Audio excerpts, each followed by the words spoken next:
You're live here with Trifecta Sports Talk. I'm your host, Tanner Rebello. Alongside me is Evan Cook. It was a beautiful sunny day here in Rhode Island, but it is cloudy and I think it's drizzling outside. So unfortunately, it's raining on our parade here, Evan. But how are you? I'm doing all right. I honestly didn't realize that it started to get kind of, dreary out. It's been kind of cool all day, so I was like, whatever. Yeah, it was nice out earlier today. I was walking the trails around here, and it was nicer earlier on, unfortunately. But a lot to get to today, which is kind of weird. You know, you'd think going into this that it's COVID-19. There isn't any sports going on, but it's actually a lot of activity, especially on the NFL side. But there's also been some Red Sox news too, so there really is a lot to get to. But I wanted to start off today's show, encouraging our listeners to check out our new Twitter handle at Trifecta RI. You can follow us there. The handle is in the ticker down below as well. But I want to jump right into this, Evan. Rob Gronkowski was traded to Tampa Bay. Well, just Tampa Bay, sorry. Tampa Bay, though. So he was traded there. I thought it was Gronk Bay. Gronk Bay? No, it's Tampa Bay. I'm trying to come up with a new one. Well, actually, I don't know if it is Tampa Bay, to be serious, because Tom Brady can't even work out in a park. But we'll get to that story a little bit later. So Rob Gronkowski was traded to Tampa Bay alongside a 7th-round pick. And in return, the New England Patriots received a 4th-round pick. So before you say this was, poor value for the Patriots, you got to remember that Gronkowski retired following the 2018 season. So he hasn't played in over a year. He had back injuries. He has a $10 million salary tied to him, which is a lot for a tight end, right? That's a huge number. It's tied to their payroll. Right. And then on top of that, if you go back, I think the Marshawn Lynch deal a couple of years prior to this was probably the closest comp you could look at. And Marshawn Lynch, when he was traded from the Seahawks to the Raiders, it's a similar compensation. I think Gronkowski in this scenario is worth 2 rounds higher than what Lynch was. So I think ultimately, this was a decent return. You got to remember, this was also a one market competition, right? It was going to be Tampa Bay or nowhere. Right. It was pretty clear that Gronkowski made it pretty clear that he only wanted to be the quarterback, play with Tom Brady as his quarterback. So no, he was not going to come out of retirement to play for the New England Patriots because Tom Brady left the New England Patriots. Now, if he stayed, that would have been another story, and then you could talk about the whole cap situation, which right now the Patriots are just screwed. But from what there was going on, the Patriots were not going to have Rob Gronkowski play for them next year with Tom Brady not here. So for the Patriots fans that are out there who are so up in arms about this, he was not going to be your tight end this year. Just get over it. Well, his agent's a slimy person. Drew Rosenhaus went on ESPN, and he basically was saying how Gronkowski was an American. He called him an American hero, and that he did the Patriots basically a service for not coming out of retirement and messing with their cap, putting his money on their cap. I don't know about that. I would not call that. And look, I think it's clear now that Gronkowski retired from the Patriots because he just didn't want to play here anymore. But I would say, if he did the Patriots a service, he would have played last year, right? They could have really used Rob Gronkowski last season. The fact is, he just didn't want to play for Bill Belichick anymore, and now he's going to Tampa Bay to play with Tom Brady. And you're paying Gronkowski $10 million, and he hasn't played football in over a year. He lost all of that weight. He says he built himself back up, but Evan, this is football, right? You got to get used to taking hits again. So there's no guarantee this works out. No, you're absolutely right. Granted, Jason Witten did it last year, but you don't really know what's going to end up happening to him. Granted, he might be feeling a hell of a lot better than he did after the 2018 season. It's all the CBD products. Right, but if that is able to help him enough, maybe he can be, 75% of what he was that year, which, to be honest with you, that's still a pretty good tight end because even in his last year with the Patriots, when everyone said he was done, statistically, he was still one of the better tight ends in the league. Right. And if you just look at the stats down below, the average season for Rob Gronkowski in New England 57 catches, almost 900 receiving yards, and about 9 touchdowns a season. That's a pretty productive player. He was a Hall of Famer, right? Rob Gronkowski was going to be a Hall of Famer regardless of whether or not he came out of retirement. You got to look at, all right, what has he done since he retired? He's done WWE, he's done Fox Sports, and I would say in both ventures, he hasn't been personable, right? Rob Gronkowski, the goofy personality, but when you get him on camera, when you're asking him to be a personality, I didn't see that flash with him. I don't think he's going to be the next Tony Romo. I don't think he's going to be that kind of personality on television. I think he knew that. And guess what? Tom Brady calls up and Gronkowski's going to Tampa Bay. Well, that's just my thoughts. I don't think his ventures off the field went as well as he thought he was going to be. You remember when he retired, the perception was Gronkowski's going to be this WWE superstar, and I think the reality is he's just not a very personable person on camera. It's kind of blunt, but... No, he's just like that goofy guy that just has a lot of energy for like WWE. Like, yeah, he was great for WWE because he just has such high energy. But for Fox, like he was... Had a lot of really bad moments. There was one moment where I think he was on their New Year's Eve coverage and he got Steve Harvey's jacket covered with something. There was some kind of incident with Steve Harvey, and I think Steve Harvey's such a power guy over there that he was like, all right, I got to get this guy out of here. So there's... That was something... I can't remember what it was. I think he spilled something on Steve Harvey, and Harvey probably said... Gronk spiked his Lego head.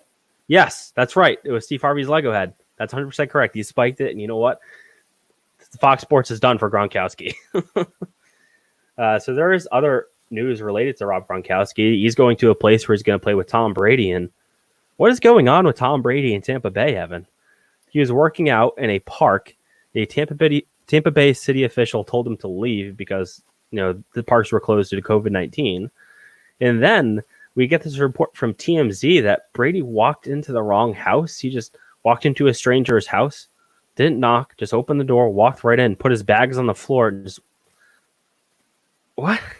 He was trying to go visit Bucs offensive coordinator Byron Leftwich. But, this is just a weird story. I mean, this is what old people do when they move to Florida, Tanner.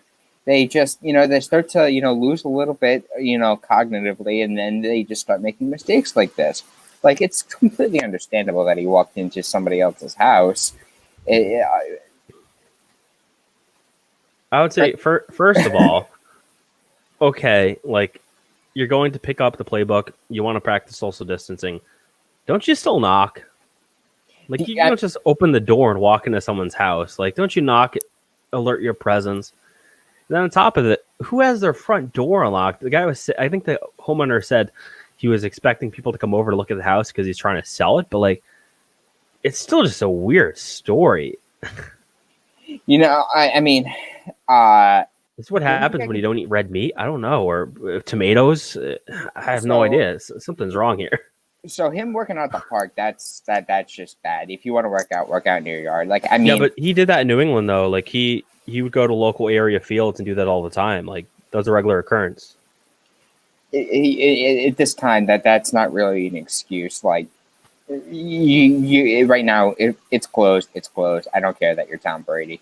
But here's my thing. If this happened in New England, I think people see it's Tom Brady and they just walk away or they ask for a picture. Even in this crisis, I don't think he gets told to leave. 100%, it does not happen. It's hypothetical, but in New England, I don't think it comes out that he did it. And depending on the cop that tells him to leave, they wouldn't tell him to leave. I think it's 50-50. No, they wouldn't. They would sit in their car. I think it's 50-50. They would literally sit in their car and be like, Tom, we'll watch over you. Go practice. I don't think it happens in New England. I think it's 50-50. I think it should. I think he should get told to leave. I think that's right. I just don't think it happens here. Do you think that's the reason why he did it? Because he assumed no one was going to come bother him because he is Tom Brady? I think he saw that the park was empty, and that there was no one there to bother him, and that it was safe to be there by himself. Yeah, I can't argue with that logic. But I don't think Brady is like, oh, they're not going to bother me because I'm Tom Brady. I think reality is there's no one at the park I'm an athlete. I need to work out. So let me just go jog and there's no one there. I think in hindsight, he probably wouldn't do that again. But I also think like there's not, I don't know, like obviously it's the wrong thing to do, but it's Tom Brady, man. Like, do you think the city worker knew it was Tom Brady? No, no shit. Yeah, I kind of don't think so either. No, and here's the thing. That's another thing. In New England, if you see somebody in a park and it looks like Tom Brady, they would realize, oh crap, that's Tom Brady. I'm not going to bother him. But down there, they really don't. Look, obviously it wouldn't happen, right? Obviously, the situation wouldn't happen in New England because we're not going to get the chance to see it play out. But I just feel that it just wouldn't happen here. I just think, for whatever, if it's right or wrong, I just don't think Tom Brady would be told to leave the field in New England. Even now that he's with Tampa Bay, I think people would still see it's Tom Brady and just be like, let me take a photo, and then you turn around and walk away. If he was there with a group of people, then you go break it up. But if it's just Tom Brady, I don't know.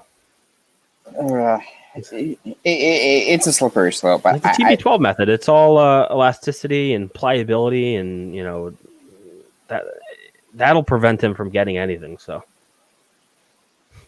okay, Guerrero. Drink enough water, and you won't get a sunburn.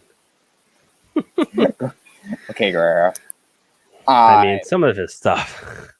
I mean, I'm gonna get to the him just completely, just walking into a stranger's house, which he thought was Brian Leftwich's. Leftwich could have told him, "Hey, when you get here, just walk in." But you are right. Like, make yourself frozen stone. Just yell, "Hey!" When you walk in, "Hey, Brian," or say something like that. That's just weird. Why don't you leave it on the porch? Like he was picking up like the playbook or something like that. Like, why couldn't you leave it out just outside the door? Oh, Tom Brady probably wants to, talk about it like in depth. Yeah, maybe talk about the TB12 method. I don't know. Just a weird situation. But some good Patriots news happened today. The Patriots signed wideout Mark Healy. So he was released by the Jags on April 20th. The second any player is released, whether it be a tight end or a wideout, the Patriots are automatically being connected with rumors. So, like, Lee was connected to a rumor the second he was released by the Jags. This is an interesting player. Ultimately, like, this was a highly touted wideout coming out of college. Was taken in the second round by the Jacksonville. They re-signed him to a 4-year deal, $16.5 million guaranteed prior to the 2018 season. In the preseason of that year, he suffered a torn ACL, MCL, and PCL. Did not play the entire 2018 season. Then last year came back, appeared in 6 games, only made 3 catches. This is the most Bill Belichick move I have seen in a long time. I mean, this is how you know Belichick's on his game. This is a former highly touted player. He's getting him on the cheap. Yeah, I mean, back when he was actually healthy, in 2016, he caught 63 passes, like for a guy that you would assume would probably replace the Philip Dorsett position. Like it's pretty good. The better Philip Dorsett. Yeah. Just statistically, like the average season prior to 2018, he averaged 43 catches, roughly 540 yards, and 2 touchdowns a year. So he's not a touchdown red zone threat, but this is a possession receiver that can play between the sticks. And I'm interested to see how this offense shapes up. Right now, you have Julian Edelman, N'Keal Harry, Mohamed Sanu, and Jacoby Myers as the top wideouts, and you add Lee into this mix. If Jarrett Stidham's the quarterback, I see a guy like Jacoby Myers having a greater impact in this offense. Those two just had incredible chemistry last year in preseason. They did. But you look at it, you're like, are the Patriots really going to want to pay Mohamed Sanu? Are they really going to want to have Julian Edelman here? Those are some of the questions that I rise up, and I wonder if a guy like Edelman wants to be here to begin with. So, that's not fault by any means, I would think. Like granted, right now he is the face of the New England Patriots, but if you're Julian Edelman, all your friends are now playing down in Tampa Bay or in Detroit. Like, you got to feel a little slighted. Like, it wouldn't shock me that after his contract's up, maybe like say after this year, he decides to go down there. It depends how long Brady is down there. I mean, I think it might be a one and done type year. Edelman is on a 2-year, $18 million deal. I think that went into effect this year, which would completely just, throw out my point. Cap hit $9.6 million, which is quite a bit. But if you're the Patriots, you obviously want to have Julian Edelman if he is a productive slot receiver. But we know with these slot receivers, they get hit a lot, and the longevity really isn't there. We saw it with Wes Welker at the end of his career, and for Edelman, at some point, it catches up with him. Hopefully it doesn't happen, but at some point that productivity is not going to be there. So do you want to have Julian Edelman on a $9.6 million cap hit, right? The Patriots are in a tough cap situation. And the question is, what is Belichick going to do? I can't imagine Belichick taking a year to rebuild and go for a top pick in the draft. I just can't imagine it. So the question is, how do they get to an 11-12 win season this year? And I think that's can Edelman help you there? I think he can, but when healthy, when I say when healthy, because at the end of last year he was not healthy. Correct. When healthy, Julian Edelman is the number one receiver. He is able to make game-changing plays for you. We have seen that in the past, and he's talented enough where he's able to go get passes when he needs to and be able to move the chains. And if you're able to, say get an extra touchdown a game, like that could be the difference between maybe 3-4 wins the entire season. Yeah, Edelman is probably more in New England. He's not underrated, but I think across the NFL, Edelman is a very underrated player. I think at his peak, Edelman is a top receiver in the National Football League. The question is, what is Edelman without Tom Brady? A lot of Edelman's success was his rapport with Tom Brady. So how does that play out with Brian Hoyer or Jarrett Stidham or Tua, like whoever the Patriots bring in? That's another question with Edelman is we haven't really seen him with another quarterback. And the fact is, a lot of that success was Brady and Brady trusting him. So can he have that success with another quarterback? That's a question. I just don't know. What would Tampa Bay give you for Julian Edelman? I don't know. I'm sure Brady would want him because Brady's the GM of that team now. The only issue is the cap hit, and that's going to make his value a lot lower. But if you're Tampa Bay, you seem to be going all in with Brady this year. So you have to, because you signed a 42-year-old quarterback. Yeah, when you sign a quarterback over 40 years old, you have to do everything you can to win, because if you don't win, it blows up in your face, because then you don't have a quarterback in a year or two. Right. They have to. So if you're Tampa Bay, if you need Julian Edelman, if Brady says you need to go get him, you have to go get him. That's a position they've put themselves in, is they have to win now. And if they don't, that's it. The Denver Broncos leveraged their franchise by signing Peyton Manning. They won a Super Bowl, so therefore it was a success. Same thing has to happen in Tampa Bay. If they do not win, they might have sold some jerseys in the process, but overall they would have, I'm not saying Jameis Winston was a great player, but they didn't find the franchise quarterback for the next 10 years. They got to win. So if they need Edelman, if Brady needs Edelman to succeed, this is a guy that's built on trust, then they got to go get him. And maybe they could have got more out of Gronkowski, because I think Brady put them in a situation where they had to go get Gronk too. Right. I mean, if you want to look at it from the Patriots' point of view, the Patriots had literally no leverage at all. So it's I honestly thought Belichick more out of the deal than I thought he probably normally would have been able to. Yeah. Yeah. I mean, the Gronkowski value, it's tough to value a player that's been retired. But I don't know. No one did anyone any favors, I would say. You gave the Tampa Bay Buccaneers a retired tight end who, was one injury away from not being able to walk again and a $10 million cap hit. So there's no guarantees there. And the Patriots got something out of a player that they weren't going to get anything out of anyway. So, it wasn't a bad deal. Yeah. Moving on here. So there is some news. There's some sports news. Starting tonight, you'll have the first round of the NFL draft at 8 p.m. It'll run through the entire first round. It'll be on ESPN, ABC, and NFL Network. The ESPN and NFL Network broadcast will actually be the same feed with the same format and everything. The ABC broadcast will be its own unique platform, which I thought was a little interesting. The first, second, and third rounds will be on all three networks, but then the fourth and seventh round will be on ESPN and NFL Network only. This will probably be the highest broadcasted event of the weekend. It probably the last month. The question is the technicality of it, right? Like, how will it go from a technical aspect? All done virtually. You have Roger Goodell in his basement. You have all the NFL GMs, and Jerry Jones is, I guess, in his house doing it by himself too, which is, I thought was kind of weird that the owner was by himself doing it. I mean, you see some pretty cool setups. The San Francisco 49ers GM has a pretty nice setup, but then you got a guy like the Giants who's just sitting like at his living room table. Like, so is that aspect of it. If you unplug a cord, do you not get your draft pick in?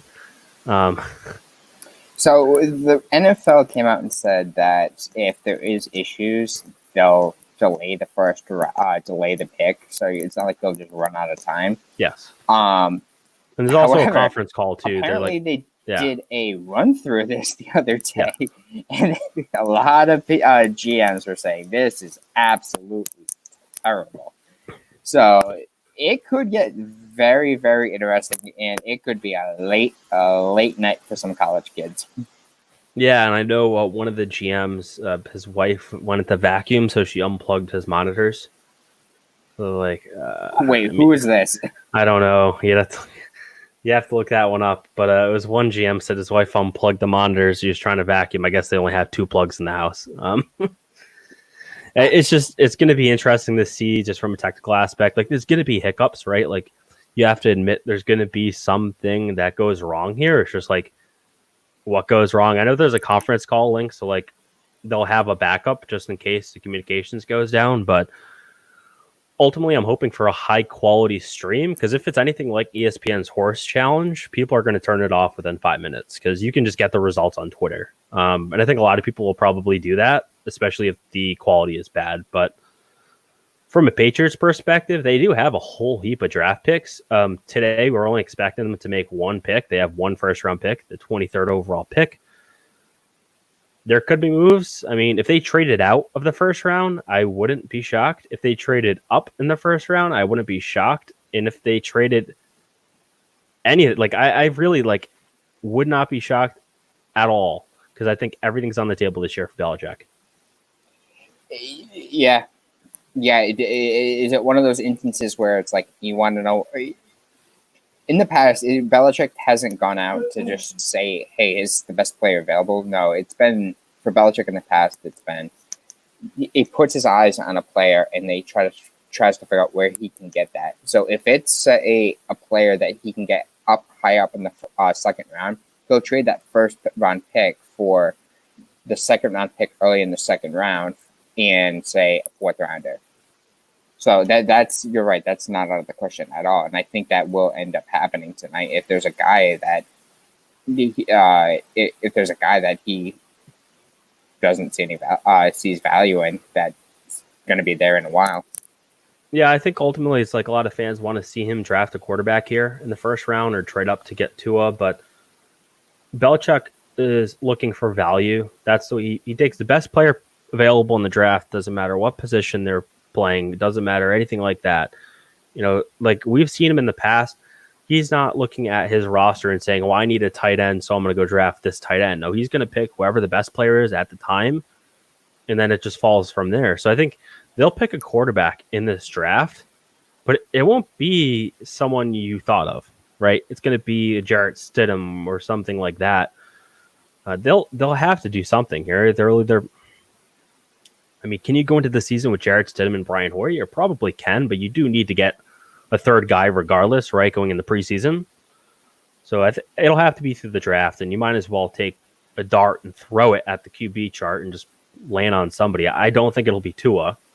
That being said, would you be shocked it's Tua because the Alabama connection? I wouldn't be shocked, but Elgar and Maz say it's going to be Jake Fromm. Yeah, the big board. I mean, you might Yeah, as well, exactly right? what you Like, just said. we could sit here and we could list the top 5 players who we think the Patriots will draft. And they won't draft any of them. No one knows anything. Like, they really don't. If you go into Belichick's home office right now, you'll probably see a list of hundreds of players. He doesn't know who he's going to pick at 23. He's going to look at what's available.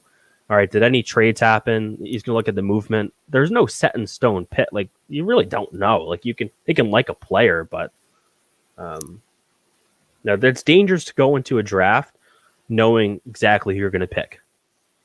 It's dangerous focusing in on one player, and they don't do that. So I would highly doubt that they're going to this draft thinking, oh, we're going to need to draft Tua. That's just not the way they think, which is a smart way to look at it. A lot of teams get backed into a corner where they need to take a top quarterback. It's like, well, you don't really need to. You need to take the best player available for your football team. Yeah, that's absolutely fair. But yeah, with like Bill Belichick, the Patriots tweeted out a picture of his draft setup, and it's at his kitchen table, 2 laptops. So it just points out to you what Belichick is. Granted, that could have just been 2 laptops to put on a kitchen table, but because knowing Bill Belichick, but I just want to point that out. Yeah. Yep. So we have moving on from football, moving on from the NFL draft. Major League Baseball finally, after months of deliberation, dropped the Red Sox punishment, and they found absolutely nothing. Yeah. Just every single player said they would. They interviewed quite a bit of people on the staff, former players, current players. This was a quote that sort of stood out from the report. It says MLB's investigation concluded that in isolated incidents during the 2018 regular season, sign sequences were decoded through the use of live game video rather than permissible means. I guess ownership apologized on the conference call with every other Major League Baseball owner. Ultimately, Major League Baseball was looking for a smoking gun, and they did not find it. Alex Cora was suspended for the 2020 season, but not for anything with the Red Sox. It was for what he did with the 2017 Houston Astros. Should vacate their World Series title. So what actually came out of this on the Red Sox side of things? The Red Sox were fined a second-round draft pick, and then their replay operator was banned for the 2020 season, and he cannot be in the same role for 2021. So basically, they took a low payroll person, and they basically, hit them with the brunt of this, right? If you really look at it, it's kind of embarrassing, if you ask me. Yeah, I mean, he was given this. He was essentially awarded as the scapegoat. Yes. But yeah, I mean, a lot of the players basically said we did absolutely nothing wrong, and so there was nothing. They're not going to find anything. Which, unlike the Astros, who said the same thing, and then they had egg on their face. But yeah, they found a trash can banging a billion times. Like the Astros, yeah, the only thing that happened was forfeit the franchise. Yeah, essentially the only thing that happened it's really bad. Yeah, only thing that happened was during the game, this guy. They released the name in the report. I can't think of it right now. I'm not going to say his name because it's a no-name guy, Like, you don't need to know it, but I'm sure he didn't make the call here. Like, the replay operator on his own isn't going to go out and do something that would be cheating. It'd have to come from the baseball team. Yeah. So essentially what happened was he, trying to come up with a game plan for the for like a certain night's game, you try to decode the signs from the previous start, and then during the game, he would just confirm that worked, and that's essentially what would happen. And the only way they would be able to do that is when there was a runner at second base to be able to transfer the signs to the batter. Which, if you're if you have a brain, like, you must know that most teams have to be doing this. You'd be stupid not to. There's certain teams that definitely toe the line. I mean, we talk about this in football all the time, where Bill Belichick is constantly towing the line, right? In the gray area, he thrives.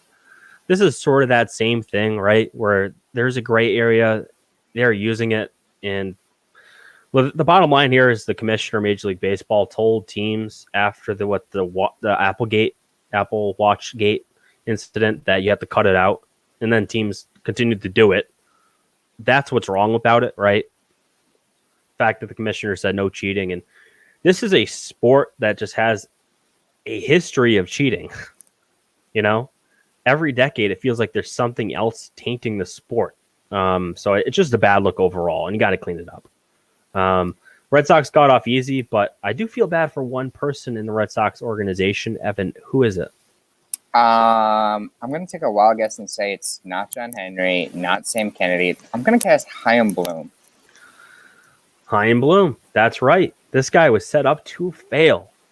So he came into a situation where he had to trade his franchise future Hall of Fame outfielder. He obviously probably knew it coming in that you'd have to trade Mookie Betts. I think everyone knew it for about a year now. But, you still had to come into a situation and you had to be the guy to trade Mookie Betts. So to all Red Sox fans, they're going to look at Chaim Bloom and say, you traded Mookie Betts. And he didn't do a very good job at trading Mookie Betts, did he? He traded him to his former boss at the LA Dodgers, who used to be his boss when he was with the Tampa Bay Rays. He did a trade that was, so bad, so much backlash that they had to go back and ask for more because the fan backlash was too overwhelming for them to sit with. And then, you find out, Chris Sale has Tommy John. That's probably something Chaim Bloom didn't know. Probably a possibility, but didn't know it. Alex Cora was terminated. So he was coming into a situation where he had a veteran manager who had won a World Series and was very well regarded in the sport. So you think you're set at manager? No. One of the best managers in the game, fired. So you come into that situation. And then on top of this, you're in a situation as well that the farm system is non-existent. Dave Dombrowski took a nuclear warhead to the Red Sox farm system, traded away every key asset. So how do you build a farm system, Evan? Well, you need draft picks. Well, Chaim Bloom, your 2020 second round pick, by the way, we're taking that. I feel bad for this guy. The only positive you can say is at least it's not the first round pick. Yes. I mean, look, Dave Dombrowski came into a situation where owners were willing to spend whatever it took to win a World Series. He had rising stars on the cusp of breaking out, right? You had Alexander Bogaerts, Mookie Betts, Andrew Benintendi, Rafael Devers, Eduardo Rodriguez. That was all there for him. And he just spent hundreds of millions of dollars on, David Price, Chris Sale, Nathan Eovaldi, Craig Kimbrell. Dave Dombrowski, what he did doesn't take talent. Chaim Bloom's going to have to pull off a miracle to make this team competitive for the next 5 years, say. You're absolutely right. And looking at the minor league system, there's really not many guys high up in the system. A lot of the guys are still a few years away. Yeah, there's some guys I like, but it's not a well-stocked system. No, it's not. The Betts thing, you're right. It was. He must have known that during his interview. Hey, you're probably gonna have to trade him. How would you handle this trade? Yeah, certainly. The Chris Sale thing, it's been writing on the wall for a while now that he was probably eventually going to have to get Tommy John. And this is something that should have been, done before he was even brought in here. And now you lose him for, if there is a 2020 season, 2020, and then maybe 2021, which if you're Chaim Bloom, the 2021 is the one you're really going to be pissed about, because if it was, say, back in the fall, he would be all set for spring training 2021. Yeah, so then you could trade him. You can't even trade Chris Sale. No. In his payroll. Can't. I mean, you don't want... Chris Sale is a luxury on a good team. If you're a competing team that you think you can win a World Series, then you pay a guy like Chris Sale to be on your team. If you're the Red Sox and you traded Mookie Betts and you don't know if you're going to have a chance to make the playoffs and the Yankees are going to be a dominating team, you don't need Chris Sale on your team, so you trade him. He's a pitcher on the wrong side of 30, and by the time you're competitive again, it's going to be later in his career, so he probably wants to get out of here too. Now they can't even do that. Yeah, and then getting just the entire Chris Sale thing is just absolutely, terrible from all aspects, because the Red Sox completely mismanaged the entire thing. Even going into him Dombrowski signing him to that extension, it was before granted it was before 2019, but he already started to see that he had a lot of elbow issues at that point.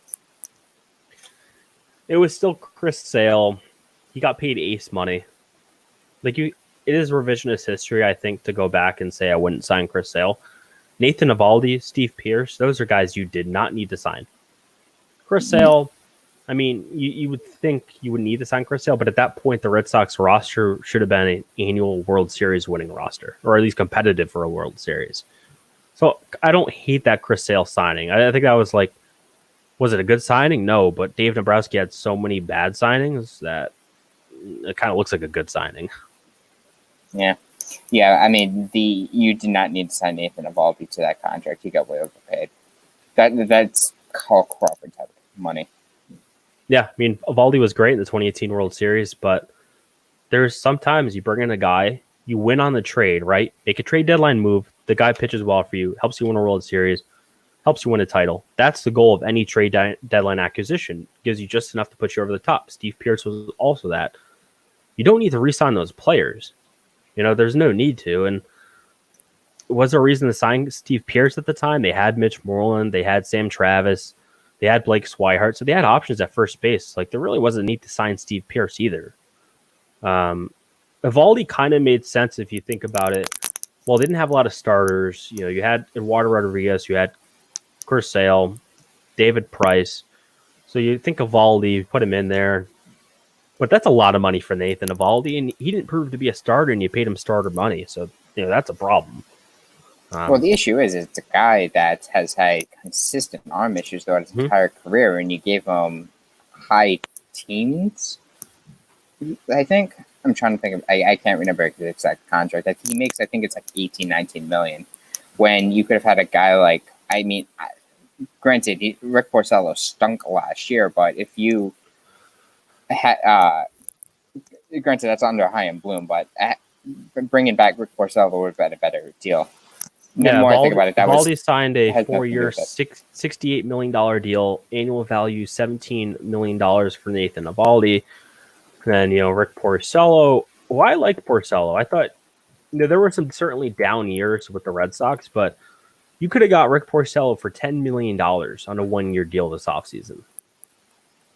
That's a former Cy Young winning pitcher.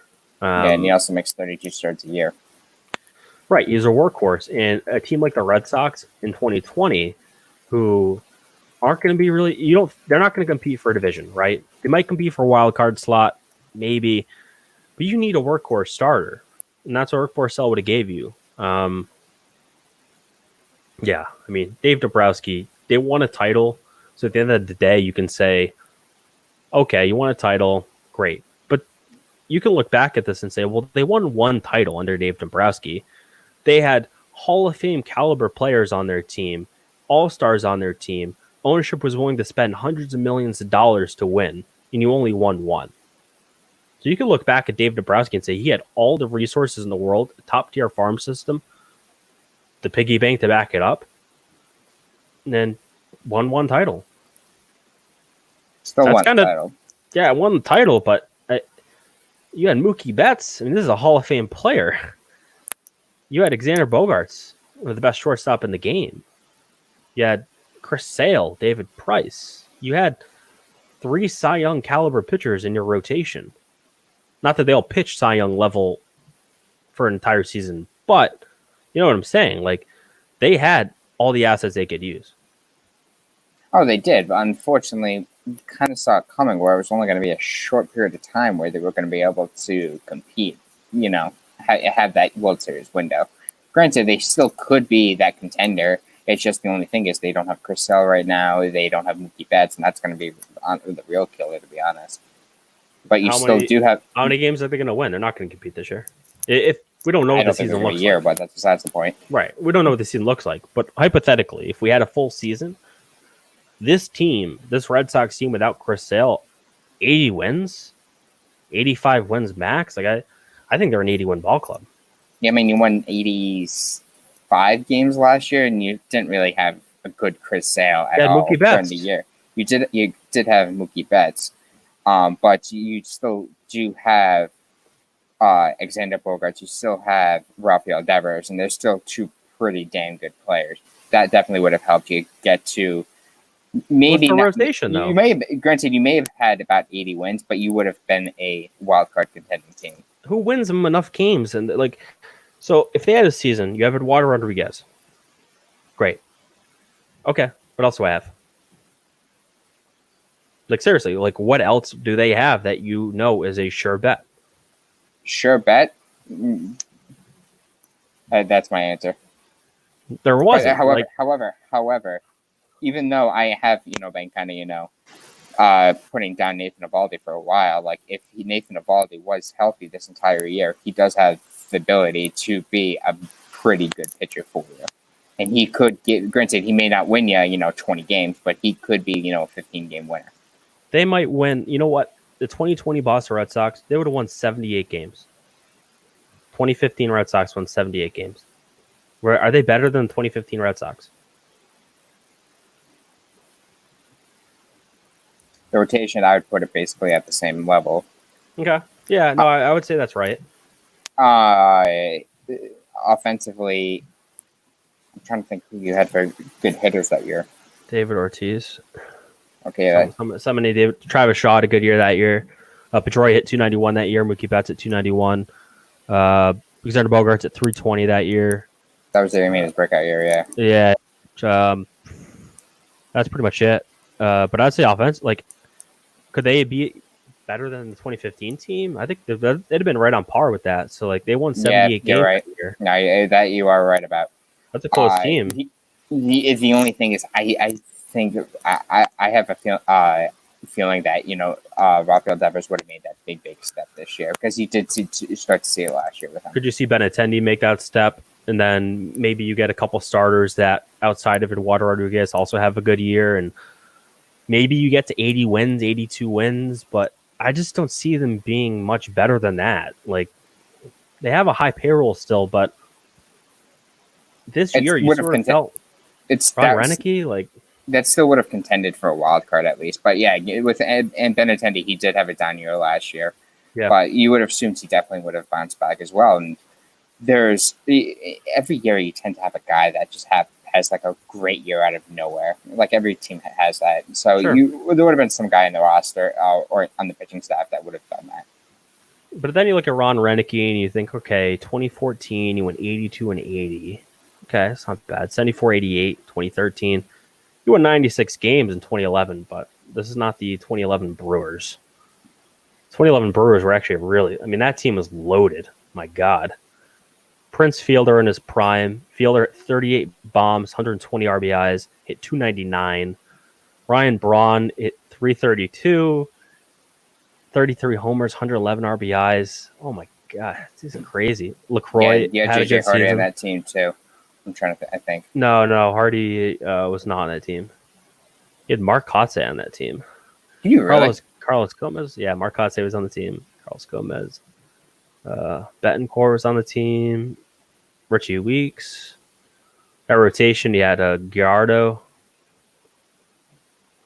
That's a solid. God, that's a solid team. Jack Greinke was on that team. Their entire rotation, they only had one starter over 4 ERA. Everybody else was below a 4. Sean Markham. Their entire rotation was double-digit wins. Didn't they lose in like the NLDS? Yeah, they had their bullpen too. They had Francisco Rodriguez, LaTroy Hawkins, John Axford. That was back when Axford was actually good. Yeah, 1.95 ERA, 46 saves. Oh. Mike Fiers was on that team too. Yeah, he was. That was really early on in his career. Yeah. So if they had a full season, I do think the Red Sox are like an 80-win team. I don't think they can get higher than that. But we're not going to have a full season, so we may never know.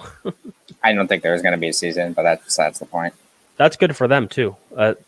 But Red Sox fans are not going to sign Mookie Betts next year unless he's going to come back for like $20 million. I don't even know what his worth is now. That's the crazy thing. We don't know what any of these guys are worth. Yeah, I would say Alex Cora coming back next year is a lot more likely than Mookie Betts. Yeah, Ron Renicky is not. I mean, look, if he has a really good year, do you have Renicky for the next 2 or 3 years? Sure, okay. Alex Cora is the manager you put for the next 10, 15 years. That's what I'm looking for from Chaim Bloom. I want a person in charge where this consistency. If you look at the Red Sox since Tito left, it's been kind of a carousel, right? Bobby I mean, V. you go from Bobby V, who just you got to remember that 2012 team was loaded going in. It's just everyone got hurt very, very quickly. Nobody liked the manager. There was chaos in the clubhouse, and it just all fell apart. But yeah, that rosters. I'm looking at it now. I mean, that 2012 roster was stacked. Yeah, you had Josh Beckett, you had Clay Buchholz, you had David Ortiz, you had Adrian Gonzalez, Jose Iglesias, John Lester, Daisuke Matsuzaki. Will Middlebrooks had a good year that year. That was his breakout year before he got hit in the wrist. That's right. Yeah, it's a good roster. I mean, it's not as good in hindsight, obviously. Right, but Carl Crawford is great that year. My God, that guy really burned a hole in this organization, didn't he? But Carl Crawford, God. They had one game that year where the entire planned out roster, like the lineup, like when you went into that year, the lineup that you had visioning for that year, you had that lineup once during that season, and that was the day Ortiz tore his Achilles. So Carl Crawford in his Red Sox career hit 260 and 623 at-bats. 2 seasons for Carl Crawford. That's a lot better than I thought it was. What's the worst contract? Carl Crawford or Nathan Eovaldi? It's not even close. I would have to go with Carl Crawford just because of the length. 7-year, $142 million contract. Oh. I mean, the Pablo Sandoval one was pretty bad too. The Pablo Sandoval one's pretty bad too. That might be the worst. Yeah, but that one's crazy. You also got to remember with the Pablo Sandoval deal, they wanted to get either Pablo or Hanley. They offered contracts to both, and they both accepted. Pablo Sandoval coming into Boston, so it was a 5-year, $95 million contract. You're right. They both accepted. So there's something weird there. That's called not being a very good general manager, but that's fine, right? Ben Charrington, whatever. But Pablo Sandoval coming in, this was a guy who was a World Series champion with the San Francisco Giants. And in the postseason, his numbers were David Ortiz-like. I mean, Pablo Sandoval was a clutch player. And it just didn't work out. Like, he just came in out of shape, and it's so unfortunate. I actually was like, I had such high hopes for him coming to Boston. Yeah, I did too. I'm not going to lie. But, yeah, I mean, he was a good player with San Francisco, and you thought you would have gotten a much better player. It's just, he just wasn't in shape, and that's what killed him. Yeah, I mean, his first year, he had 245 and 470 at-bats. In Boston as a whole, he had 237, 620 plate appearances. Basically a full season, 161 games, 3 years. Yeah, I mean, that's a killer. I mean, I really wanted Sandoval to do well here. I mean, if you just look at the postseason, you know, what he was able to do in 3 World Series appearances with the Giants, he had 344. And across 10 series of postseason action. In the World Series, he had 426 and 47 at-bats. That's OPS over 1,000 in the World Series. He was just clutch, you know, base hits. That's what Pablo Sandoval was. Not your prototypical third baseman either, right? I mean, this is a guy who just collects hits, doesn't really hit for power. There's probably a lot of unfair expectations put on him coming into Boston. Yeah, but I mean, 237, you would expect what, maybe 260? I mean, yeah, I mean, he hit 287 with the San Francisco Giants in 10 years. Yeah, so I mean, even 260 is still low, but I mean, since he left, he's actually been semi-productive for the Giants. Last year, he hit 268 and almost 300 at-bats. Hasn't been a regular player for quite some time, but I mean, it's tough, man. Yeah. Hanley Ramirez also had a really, really, really bad stint with Boston too. Yeah, Hanley is so weird too. He had a good 2016, and then he went downhill after that. Had a bad first year in 2015. Yeah, 2017, if I remember correctly, was iffy. Do you remember when they signed Hanley Ramirez, and then once Ortiz retired, all the beat reporters were looking at Hanley Ramirez's DH stats and they're like, oh my God, this guy's going to hit like 500 because of his numbers were so good as a DH. And then, no, it turned out to be a really bad DH. Yes. Yeah, it wasn't actually good to have Hanley Ramirez check out in between at bats. Yeah, I mean, Too much free time with Hanley is not a good thing. No. I mean, granted, in 2018, before the 3-week stretch before he got DFA'd, where he hit like a, 098, he got off to a relatively good start, if I remember correctly. He had some pockets of success where Pablo really didn't. Sandoval in his first season, I think he was playing fairly well for like half a year and then sort of tailed off a bit. But yeah, it was just a weird situation because I remember within a 24-hour period they signed Hanley Ramirez and Pablo Sandoval, or it was even tighter than that. You were like, what are they? Very quickly. You're like, what are they doing? Like, because Hanley, you knew was going to be a third baseman, although he wasn't really you could have moved Hanley to first base. No, he was the left fielder. Oh yes, but when they signed him, they thought he was going to be the third baseman. Right, and then they had to move him to left field, said, where he was. Crap, we got Sandoval too, and he wasn't very good there. Why didn't they move him to first base? Why couldn't have that worked? Would that have been better? In the end, that would have been the better thing. But who was the first baseman in 2015? 2015. Hold on, folks. Stick with us. Because Shaw didn't come in until later in the year. Yeah. I mean, you would say it's Travis Shaw, but it's not. Alan Craig? Alan Craig, maybe? Yeah, I want to. Could it be Alan Craig, Evan? I am. Alan Craig. Let's see what we got here for this bum.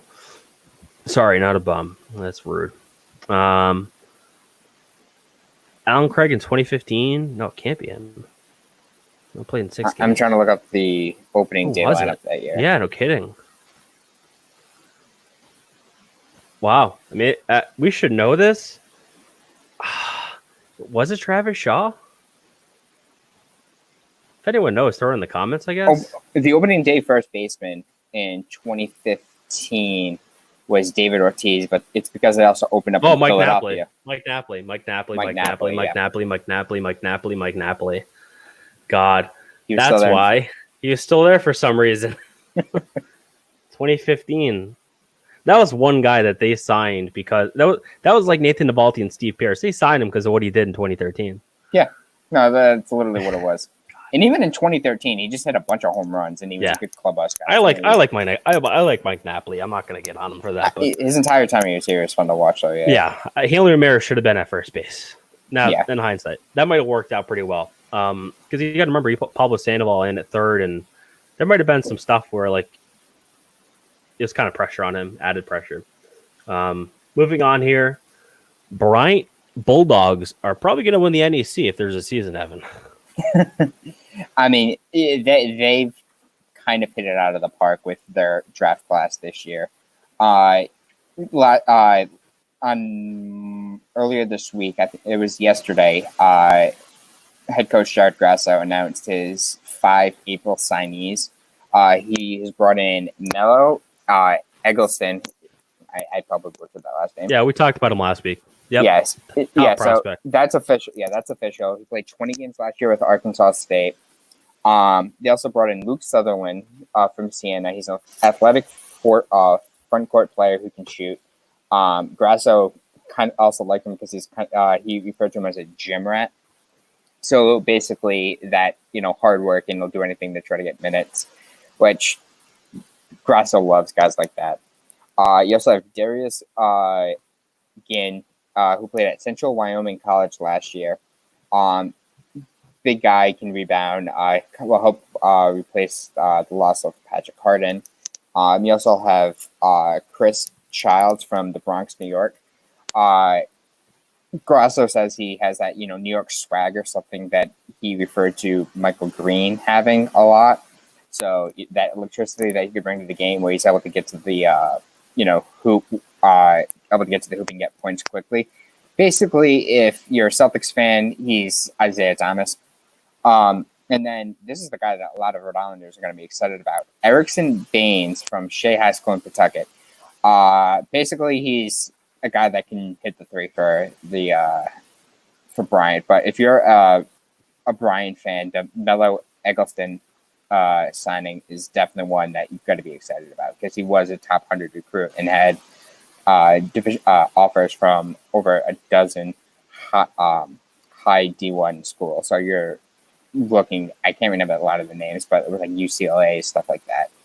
Yeah, so I would say with Bryant, this is an impressive story that Jared Grass has been able to do. He took a bottom tier, right, NEC program, and in a matter of years has shown year over year growth and has progressively built up a pretty impressive recruiting platform where he has landed some players that you would say, wow, that's a good get. And we saw it last year where the program started to finally win games. You saw it at the Chase Center where their attendance was up. And we got some NEC numbers too from NEC Front Row, and their viewership for the streaming service was up as well for Bryant games. So there is a clear momentum here with this program. Hey, I mean, if they win the NEC and I would not be shocked if Bryant goes on some type of run here. I really wouldn't be shocked. No, I wouldn't be either. I also said that last year, but you do have a lot of their freshmen from last year, like Benson Lynn, Michael Green. They had some bad luck last year too with injuries. They did, which didn't help at all. But the issue they had really last year was they were a small team, and the only guy that'd be able to get those rebounds was Harding, who was one of the best rebounders in the country, which helped. But he's gone now. So they brought in a lot of guys that get some size, and then also today, John Rothstein and Adam Zagura reported that Luis I'm going to butcher his last name. Her radio, a grad transfer from UAB, committed to Bryant. He also had offers from Florida State, South Florida, and USC. So it's like he's not a bad player. He also has 2 years of eligibility too. So nothing confirmed yet though from Bryant's end. So correct. Those are pretty good contacts for basketball. Correct. John Rothstein has it. He's usually pretty on top of that. Yeah. So he's 6'8", so it's another guy with size that could definitely help the Bulldogs, especially on the on the inside. They basically have to account for 20 rebounds a game that Harding left. Yeah, he averaged 8.4, but like at the beginning of the year, it was literally, I think it was like around like 15 rebounds a game he was coming down with. Yeah, he was a machine. It was ridiculous. And you also talk about scoring from freshmen too. I know Benson Lynn and Michael Green, they scored quite a bit for the Bulldogs. So it'd be interesting to see like what the progression is from their first year to their second year as they build confidence. And I think they started to turn it on later in the season, if I'm correct. So imagine a full season of those guys. And they're shooting. Benson Lynn's a pretty good shooter too. So yeah, I mean they had a good September, but then when they got into the NEC play, it took a while for a lot of their younger guys because it is a young team. It took a while for them to try to start to get used to a lot of the get used to the game. Yeah, they relied on Adam Grant too much in the NEC play. And they started to fix that towards the back end of the season, but there wasn't enough distribution there. Yeah, I mean it's a different game at the college level, and it took a while for a lot of the younger players to just get used to what you need to do to be able to win a consistent basis. And face it, like their season really doesn't start till January, anyways. And once they started to get used to that, they started to play a lot better. Yep, for sure. So that's it here from Trifecta Sports Talk. A couple other minor notes. The Billy Bunch for the Paw Sox debuted yesterday. It was sort of interesting. They had Billy McMillan in the center of the broadcast with I think 8 other players around him. So you had Kyle Hart, Jansen Woody, Cole Sturgeon, Josh Tobias, Chad De La Guerra, Josh Akame. I'm sure I'm forgetting some names too, but it was kind of Kyle Hart. So it was sort of interesting, and there's some things they brought out. They talked about what are they doing, how they're staying fit. I guess Jansen Woody has this his friend owns a warehouse down the road, so he's been going down to this friend's warehouse with a batting cage in it. So that's been good. But a lot of the guys are just working out in their home and trying to stay fit and stay busy. Oh, John Entrioli as well, Worcester native, was also on it. So it was interesting. And Jansen Whitty, I guess, is doing this thing called Whitty's Wood, where he's like a woodworker, which is kind of weird, but kind of cool as well. They also did. They asked who was the best ping ponger on the team, and they said Jansen Whitty. So I was tweeting out the whole thing at Tanner Rebello on Twitter, and Ryan Brazier, a reliever for the Boston Red Sox, wanted to know who said that, because to be fair, Ryan Brazier is actually a really good ping pong player. A lot of the Red Sox are, but I don't think those guys were thinking about Brazier because he's a Boston guy now. He's not a Paw Sox guy. Yeah, pretty much. But yeah, so sort of an interesting show. Hopefully they do it every week. I would say the technical aspect of our show is about 1 billion times better, but we don't have 8 other pitchers and hitters on our team. We don't have 8 players, unfortunately. But yeah, this is a very small broadcast. Yeah, the broadcast they did, they just screen shared their tab or whatever, their screen, and there was no routing or anything going on. They just screen shared it and Facebooked it, which is fine. But yeah, it was a little interesting, but that's fine. You got to create content right now, and I think we're all struggling to do that. So make sure to check on TrifectaNetworkSports.com with latest news. And one more note. There has been one post. So traffic's obviously down versus last year since the hiatus happened in sports. But one post that's consistently been towards the top, because a lot of this is historical stuff now that's getting sort of picked back up. Stuff that they're called evergreen posts. It was my comparison between Derek Jeter and Nomar Garciaparra.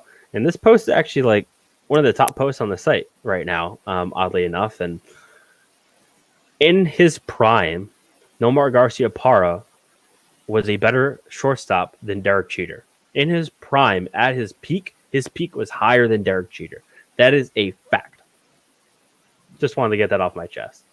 Because a lot of people did not like the take. They thought it was ridiculous. Or how can Nomar Garciaparra be better than Derek Jeter? And the thing is, longevity is great, but that doesn't, just because you have longevity doesn't mean you're a better player than somebody else. You could be a better player and only play one season versus someone who played 20 years. Derek Jeter just played forever. Derek Jeter had a better career than Nomar Garciaparra, but that's not saying he's not a better player. I just found out why the post is doing so well. So everyone knows. If you Google search Nomar Garciaparra, in the last 7 days, the average position is 4.4. So my post, the average thing is you scroll down, the average position on Google is 4.4. There's thousands of impressions on Google. So that's why. Sort of interesting. But yeah, I think I'd take Nomar Garciaparra in his prime every day of the week. Yeah, I mean, the thing with Jeter was he won all those championships right at the beginning of his career, and then he was basically... Yeah, but that doesn't make him a better player. But that's the reason why everyone saw him as a better player. He had a better career. At his peak, he was not the better player. Not going to argue that, but I'm just saying. Pull up the article now. But at the beginning of the career, when you win all those rings, that does... Yeah, so he had a better career. He wasn't a better player. I know the rings. People always look at that, and that's a great indicator. But I'm just saying, in his prime, Nomar Garciaparra was just a better player. So if you look at the average season, Nomar Garciaparra in his average season hit 313. Derek Jeter, 310. OPS, Nomar Garciaparra, 882. Derek Jeter, 817. Jeter had more hits in an average season. Jeter had 204 hits in an average season. Nomar only 197. Where Nomar was a better player, Nomar averaged 26 home runs a year. Jeter only hit 15. Nomar averaged 42 doubles. Jeter only had 32. Derek Jeter was a singles hitter. That's what he did. He got base hits. And he played long enough where he racked up enough base hits. We ended up being on a lot of leaderboards. He's a Hall of Fame player. But I'm just saying, at their peaks, Nomar Garciaparra is a better player. Player. Yeah, basically Garciaparra was a gap hitter, and Jeter was a base hit to right field hitter. Yeah, the dribbler, little dribbler up the middle. That's so. Little weak hit. How many weak hits? Hey, you got to remember his last base hit of his career was a 45-foot, like ding off the bottom of the bat to third base. Yeah. So and from a fielding perspective, you could say Jeter is better, but Jeter has a 972 fielding percentage at shortstop. Nomar only had a 968 fielding percentage, but you got to remember at some point in Nomar's career, they actually pushed him away from shortstop. So his total career is 975 fielding percentage. His total fielding percentage is actually higher than Derek Jeter's. Derek Jeter has 5 Gold Gloves. How many does Nomar have? I think he has 0. Like I just said that without knowing it, but he has 0.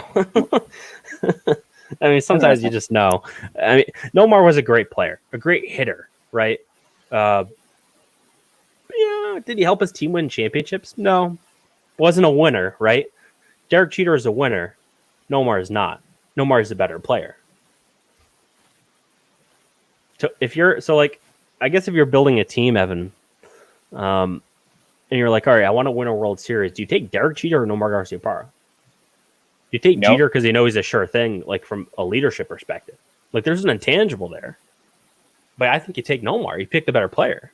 You do take the better player, but is that what if you're basing on what I know now for what the both players did, I would take Jeter just because of longevity.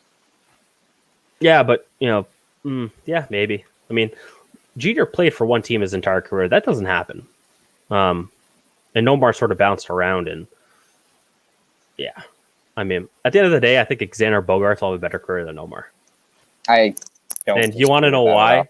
Xander Bogaerts is going to have a better. The thing is, the career of Xander Bogaerts already is kind of impressive. I mean, he's one of the best shortstops in the game right now. 2-time World Series champion, 3-time Silver Slugger. He's only 27 years old. Career batting average is only 288, which isn't great, but he had a bad first 2 years, and that brought it way down. And then in 2015, he hit 320. Then he hit 294, 273, 288, 309 last year. Last year, he became a superstar, in my opinion. That was a superstar. He hit 33 bombs, 117 RBIs, OPS 939. That is insane. That's off the charts. Yes, it is. Anything over 900 for an OPS is a very good year. But Nomar over Jeter. If I have to pick the player, that's a better player. There's a difference, but it's not a very popular take. It's not a very popular take. Even Red Sox fans, to be honest, did not like the take. Like, usually Red Sox fans would be like, oh, yeah, I hate the Yankees. Of course, Nomar. Nope. They don't like the take either. I mean, yeah. It's a different take. I don't think anyone else has a take. The only thing with Derek Jeter is he had the longevity. Yeah, which and is even great. Towards the later he won years, title like, too, which is great. Yeah, and I mean, even towards the later years, like he wasn't like the best shortstop in the league by any means. No, but it just the longevity helped him. Nomar just peaks higher. Nomar was up here first. His peak was up here. Jeter was right here. That's fine. Nomar never won a title, so Jeter probably sleeps fine at night. I'm sure Jeter sleeps fine at night, knowing that and the Marlins fans hating him. Yeah, I mean, talk about a post-career just mess up. Like, why would you ever get involved in that situation? You could have just walked off into the sunset.